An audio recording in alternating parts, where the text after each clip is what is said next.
चाचा जी की आइसक्रीम। कुशल घर से बाहर निकला तो देखा सामने रमेश चाचा खड़े थे। उसने चाचा को देखा और उनके पास जाकर खड़ा हो गया। कुशल, चाचा जी आज कहाँ चलना है? लेकिन रमेश चाचा बिना कुछ कहे आगे चले गए। कुशल बेमन से अपने घर में वापस आ गया। कुशल, मम्मी चाचा अब मुझसे बात नहीं करते, क्या बात है?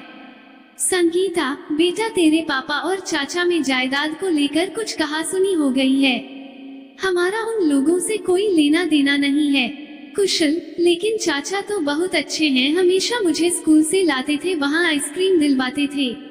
अब क्या हो गया? संगीता, कहा न उनसे बात मत किया कर, नहीं तो तेरे पापा तुझे बहुत मारेंगे। रघुनाथ जी और रमेश दोनों भाई थे। दोनों की मार्केट में कपड़े की दुकान थी। पिताजी के मरने के बाद रघुनाथ जी और रमेश ने मिलकर दुकान को चलाया था। रघुनाथ जी और संगीता ने रमेश को अपने बच्चे की तरह रखा, उसकी शादी की, लेकिन शादी के बाद रमेश स्वभाव बदल गया। वह दुकान से अक्सर गायब रहता था, दुकान से ज्यादा पैसे ले लेता था।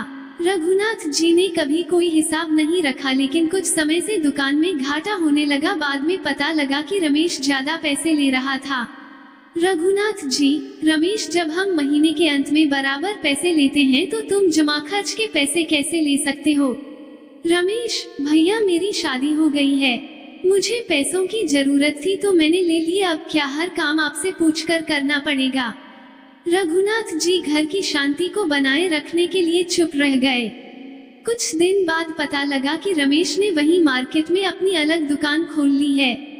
रघुनाथ जी और संगीता इस बात से बहुत दुखी थे कि रमेश ने बिना बताए ये सब किया। रघुनाथ जी, अरे तुझे अलग दुकान खोलनी थी तो मुझे बताता, मैं खुलवा देता।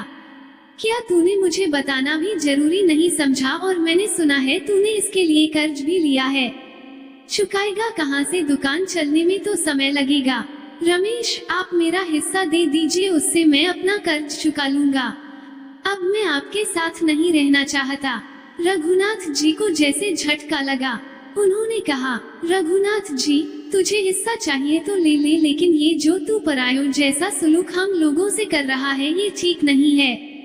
रमेश, तो जिंदगी भर आपका गुलाम बनकर रहूं। उस दिन के बाद दोनों भाइयों में खटास आ गई। रघुनाथ जी ने किसी तरह रमेश के हिस्से की रकम उसे दे दी। वो लेकर रमेश अपनी पत्नी रमा के साथ किराए की मकान में चला गया। दोनों परिवारों के बीच एक खाई सी खुद गई थी। ये बातें नन्हे से कुशल को समझ नहीं आ रही थी। वह तो आज भी अपने चाचा से उसी प्यार की उम्मीद कर रहा था। एक दिन कुशल स्कूल गया, वहाँ उसकी तबीयत खराब हो गई। संगीता उसे घर लाई, उसे डॉक्टर को दिखाया गया। डॉक्टर ने अस्पताल में जाने को कह दिया। अस्पताल में जाने पर सारे टेस्ट किए गए तो पता लगा कुशल के पेट में इन्फेक्शन हो गया है। महीनों तक कुशल का इलाज चलता रहा। कुशल बहुत कमजोर हो गया था। एक दिन उसकी तबीयत ज्यादा बिगड़ी तो उसे अस्पताल में भर्ती कराना पड़ा। रघुनाथ जी बहुत परेशान थे। एक दिन वो कुशल के लिए केमिस्ट से दवाई खरीद रहे थे, तभी रमेश वहाँ से गुजरा। उनके जाने के बाद उसने दुकानदार से पूछा तो उसने बताया कि वे तो अक्सर दवाई खरीदते हैं, उनका बेटा बीमार है। दुकानदार से अस्पताल के बारे में पूछकर रमेश सीधा अस्पताल पहुंच गया। उसने अपने भाई और डॉक्टर की बातें सुनी। डॉक्टर, देखिए आपके बेटे का ऑपरेशन करना बहुत जरूरी है, आप समझते क्यों नहीं? रघुनाथ, डॉक्टर साहब, मैं पैसों का इंतजाम कर रहा हूँ, लेकिन रकम इतनी बड़ी है, मुझे कुछ समय दीजिए। मैंने अपनी दुकान और घर दोनों गिरवी रखने की बात कर ली है, 2 दिन में पैसे आ जाएंगे।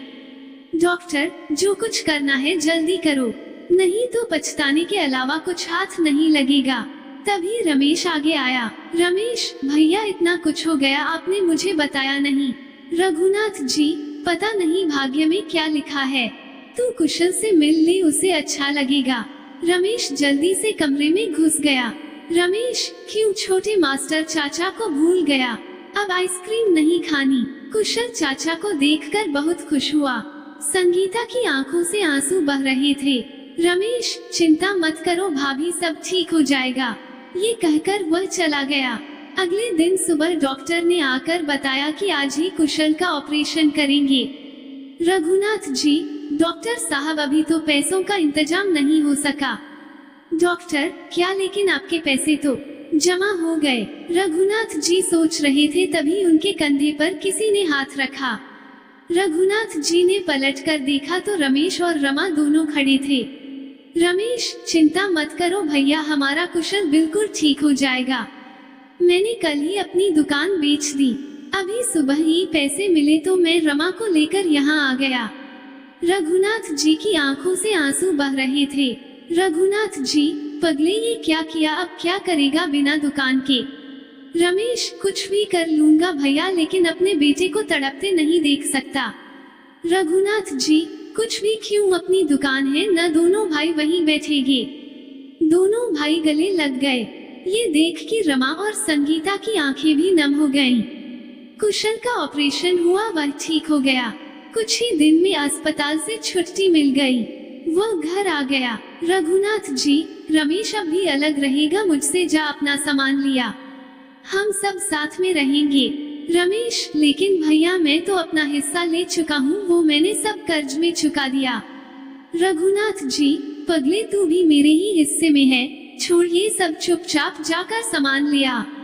अब कुशल हर दिन अपने चाचा के साथ स्कूल जाता और वापस आते समय चाचा भतीजे दोनों आइसक्रीम खाते। आपको ये कहानी कैसी लगी हमें कमेंट कर जरूर बताएं। इसी तरह की अच्छी कहानियाँ आप यहाँ पर पढ़ सकते हैं। यहाँ उपस्थित शिक्षाप्रद कहानियाँ आपका मनोरंजन करने के साथ दिशा भी देंगी। तो बने रहिए हमारे साथ और हमारे प्रयास को सफल बनाएं।